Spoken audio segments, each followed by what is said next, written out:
So, I'm not sure how many of you remember um a few years back, I want to say 20, I don't know, it might have been 2018, 2017.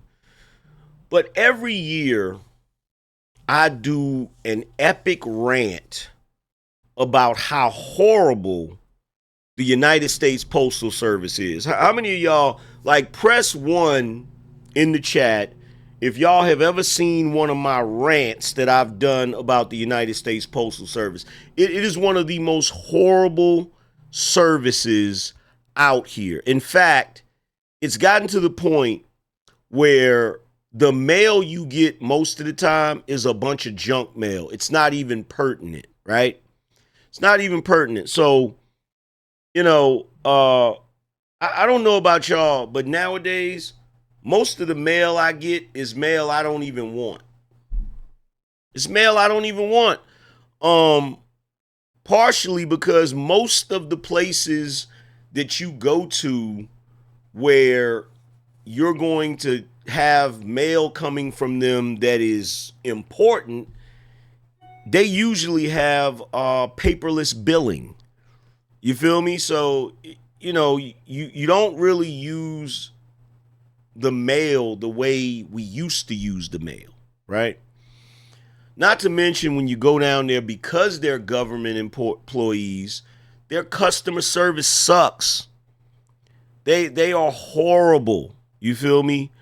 Um so President-elect Trump eyes privatizing the failing US Postal Service, which has lost more than $100 billion since 2007. President-elect Donald Trump is reportedly eyeing the privatization of the U.S. Postal Service, an institution that has become a glaring symbol of federal mismanagement. For decades, the USPS has been a shining example of government dysfunction. Sources close to Trump's transition team revealed that discussions about major reforms have taken place, with a focus on privatizing the beleaguered agency, which has hemorrhaged over $100 billion since 2007. The USPS's financial woes are staggering. In fiscal year 2024 alone, the agency reported a net loss of $9.5 billion, a sharp increase from the $6.5 billion loss the previous year, according to Reuters. These losses, largely driven by outdated operations and bloated compensation expenses, reflect an agency unable to compete in the modern era. Despite cutting 45 million work hours and slashing $2 billion in transportation costs over the past 3 years, the USPS remains mired in inefficiency. Like, I literally have like, my wife has packages that have to go out. So what she does is she puts in a request for the mailman to pick up the packages. You know what they do sometimes? They don't even come pick up the packages, but she'll get a notification saying that they picked them up. You feel me? Horrible. And you're always going to have horrible service whenever you have a group of people that are government employees and they don't really have any competition, right? When told of the agency's annual losses, Trump said the government should not subsidize the organization, according to the Washington Post.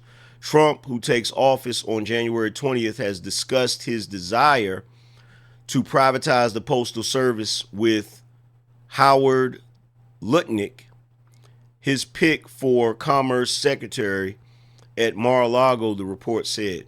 People who will work at the Department of Government Efficiency, led by Elon Musk and Vivek Ramaswamy, have also had preliminary conversations about major changes to the United States Postal Service, the report said, citing two other people familiar with the matter.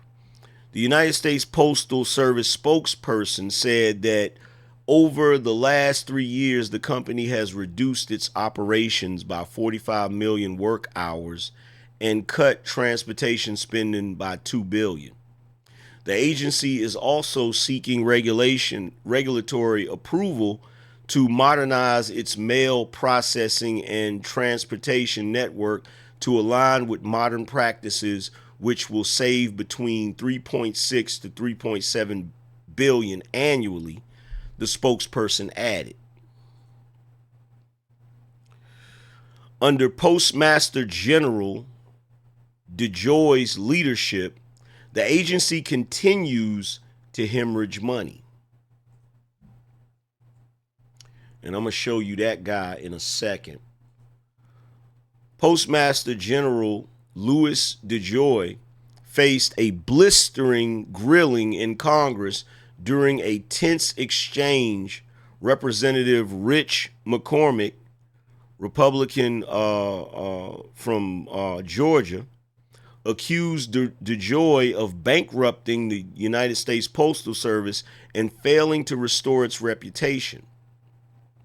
When Representative Rich McCormick confronted him on his failures and accused him of bankrupting the United States Postal Service, DeJoy became combative, not liking being held accountable.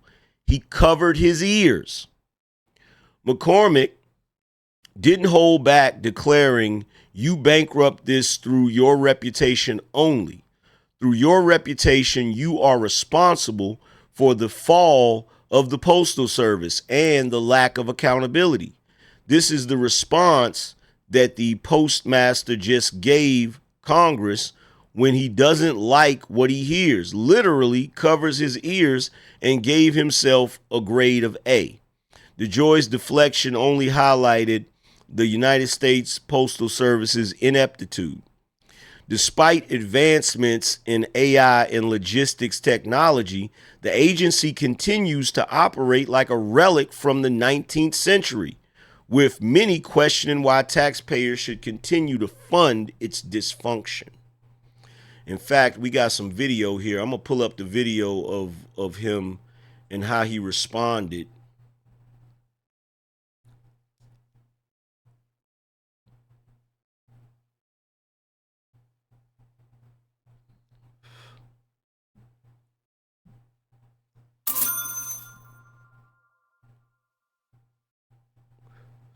Check this out. Took You're a talking horse to yourself. and picked up the mail and delivered it 2 miles down the road. That's you. I hope you got that on camera. You, sir, do not get an A. That is a grown man sitting there in Congress. That is a grown man that just put his hands over his ears as if he's a child. What are we talking about here? Yo, shout out to all CNI for the membership.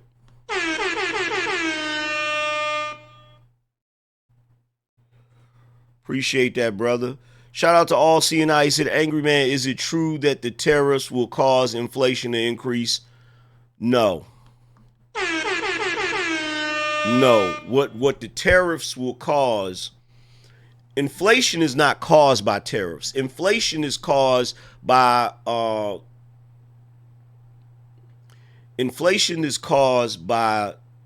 too many dollars chasing too few goods.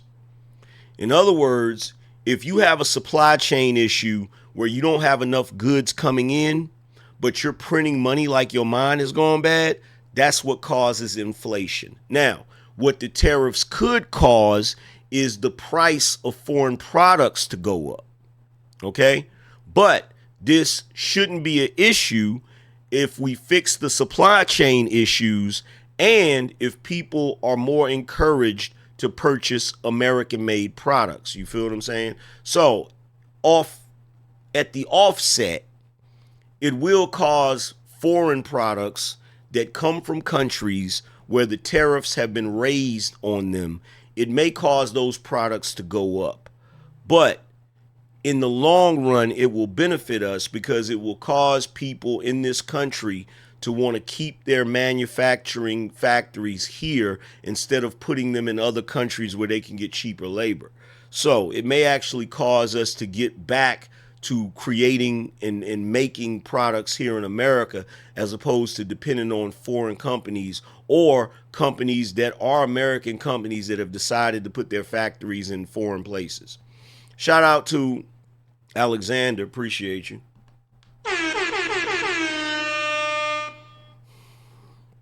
But this is a grown man. And picked up the mail and delivered it 2 miles down the road. That's you. I hope you got that on camera. You, sir, do not get an A grade. You cannot give yourself that grade. I just did. You can't. You can't grade your own paper, sir. I've been to medical school. Well, then- I got my MBA. You can't. I'm sorry.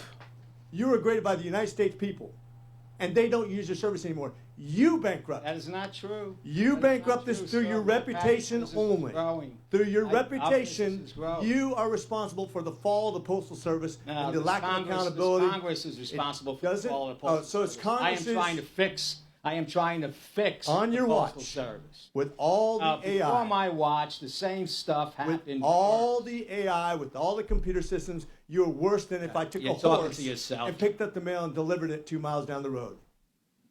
That's you. I hope you got that on camera. This is the response that the postmaster just gave Congress when he doesn't like what he hears.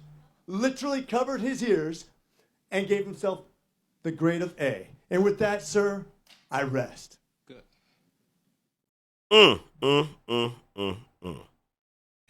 This is what your tax dollars have been going to. This is what we've been dealing with. A lot of fat cat bureaucrats getting high pay, benefits, pensions, all on the dollar of the U.S. citizen, and you can't even hold them accountable for their foolishness. Now, if you're wondering why it's costing so much, why the Postal Service is losing so much money, here's another example of wasteful spending under the Biden administration when it comes to the Postal Service. Pentagon's not the only department getting audited. Every agency is getting audited. Biden spent $3 billion to build 93 electric mail trucks. That comes to $32 million per mail truck. You've seen a mail truck. They work fine. You get your mail, right? A Formula One race car doesn't cost $32 million, not even half that. This is why there's inflation. He's spending $32 million per mail truck. You know who got the contract? Oshkosh Defense, a defense contractor from Wisconsin, swing state. What's a defense contractor doing making electric mail trucks? Because they know how to win contracts and bilk the feds. That's why. This company, Oshkosh Defense, was supposed to build 60,000. They only built 93. The CEO, John Pfeiffer, says he's really happy with the progress. The guy's a Democrat donor, by the way. If you had given this contract to Musk, we'd be done by now with money left over. So, you got Joe Biden. You got Joe Biden spending $3 billion to make 93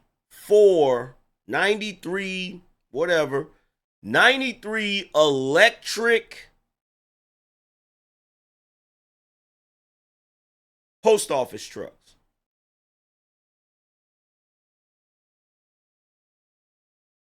Does that make any damn sense whatsoever? Does it take that kind of money to make 90 some electric postal trucks? This is what we're dealing with. But you got all of these people on the left, all of these people running around here talking about the Biden administration knows what they're doing. the Biden administration. Yo, there's an older guy here that I used to be cool with. We fell out when Joe Biden got elected. I just happened to click on a live stream the other day where he was over there. He's over there still trying to defend the Democrats. And I'm looking at him like, broski, you've lost your mind. I didn't even go on the panel. I said, you know what? I don't even want the headache. I was like, I don't even want the headache. Because this dude, yo, these boomers, because that's really what the issue is with the Postal Service.